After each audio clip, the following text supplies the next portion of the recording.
নমস্কার বন্ধুরা, ৫-১০ বছর আগে ২০০ প্লাস রান মানে ছিল একটা বিশাল টার্গেট।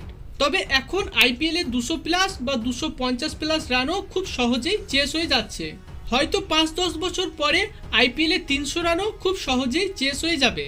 হায়দ্রাবাদ ও মুম্বাইয়ের ম্যাচে দুই দলের ওপেনাররা এমনভাবে শুরু করে, দুর্দান্তভাবে শুরু করে যে বোলাররা চোখে সর্ষে ফুল দেখতে পায়। আইপিএল ২০২৬ ম্যাচ নম্বর 41 সানরাইজার্স হায়দ্রাবাদের সঙ্গে মুম্বাই ইন্ডিয়ান্সের মধ্যে অনুষ্ঠিত হয়। ম্যাচটি সানরাইজার্স হায়দ্রাবাদ ৬ উইকেটের বিনিময়ে ৮ বল হাতে রেখেই খুব সহজেই জিতে নেয়। প্রথমে ব্যাট করে মুম্বাই ইন্ডিয়ান্স ২০ ওভারের মধ্যে ৫ উইকেটের বিনিময়ে ২৪৩ রান সংগ্রহ করে। মুম্বাই ইন্ডিয়ান্সের শুরুটা হয় দুর্দান্তভাবে, দুই ওপেনার দুর্দান্তভাবে শুরু করে।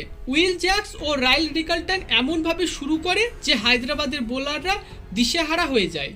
এমআই এর হয়ে ব্যাট হাতে সর্বোচ্চ রান করে উইল জ্যাক্স ৪৬, রাইল রিকালটন ১২৩ ও হার্দিক পান্ডিয়া ৩১ রান করেন। সাউথ আফ্রিকার wicket keeper batsman Ryan Rickelton ৮টি ৬ ও ১০টি ৪-এর সাহায্যে ৫৫ বলে ১২৩ রান করেন। হায়দ্রাবাদের বিপক্ষে রাইল রিকালটন দুর্দান্ত পারফরমেন্স করেছে এবং একটা দুর্দান্ত সেঞ্চুরিও করেছেন। ব্রিলিয়ান্ট দুর্দান্ত একটা ইনিংস রাইল রিকালটনের। সানরাইজার্স হায়দ্রাবাদের হয়ে বল হাতে প্রফুল্ল হিঙ্গের ২টি, ঈশান মালিঙ্গা, নীতিশ কুমার রেড্ডি ও সাকিব হুসাইন একটি করে উইকেট তুলে নেন।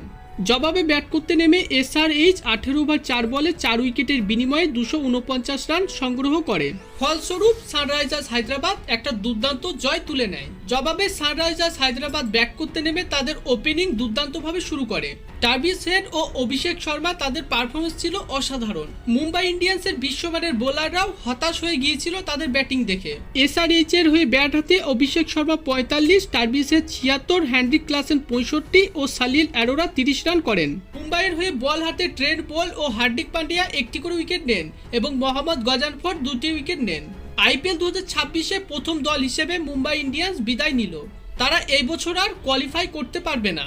আইপিএল ২০২৬-এর বর্তমান পয়েন্ট টেবিলে সানরাইজার্স হায়দ্রাবাদ ৩ নম্বরে ও মুম্বাই ইন্ডিয়ান্স ৯ নম্বরে রয়েছে। তো বন্ধুরা, মুম্বাই ইন্ডিয়ান্স ও সানরাইজার্স হায়দ্রাবাদের ম্যাচটি আপনার কেমন লেগেছে তা কমেন্টে অবশ্যই জানাবেন। ধন্যবাদ।